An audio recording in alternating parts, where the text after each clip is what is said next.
Hemant sir का लड़का PWD के अंदर में टॉपर आया है, महाराष्ट्र टॉपर कर रहा है। लेकिन आज हाफिज फिर आलिम फिर मुफ्ती इतने बड़े ओहदे पर जाना, इतनी बड़ी किताबें पढ़ना, ये तो उससे भी बड़ा एक गोल है जो उन्होंने हासिल किया है। इसलिए हमारे दिल में बात है कि नहीं भाई, हमने हमारे जमीयत के सदर मौलाना रसूलुल्लाह खान से मशवरा किया, जैसे कि हमारा महिला परिषद करता था, उन्होंने कहा कि बिल्कुल करना चाहिए, अच्छी बात है। तो हमने ये इंतज़ाम किया और आइंदा भी इंशाल्लाह करते रहेंगे ताकि लोगों को इसका भी एहसास हो कि दीनी तालीम की भी अहमियत इनके अंदर आए।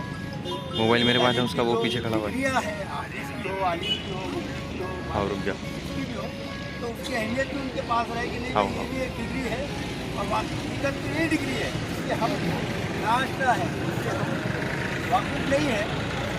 तो हमारे लिए इतने बड़े उलमा इकराम के सामने ये बोलना बड़ी अच्छी बात है। साकिब को फोन लगा के बात कर।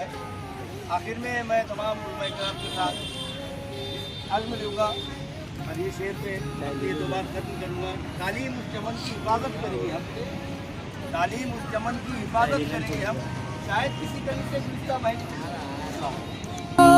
सारे बाजू थे कभी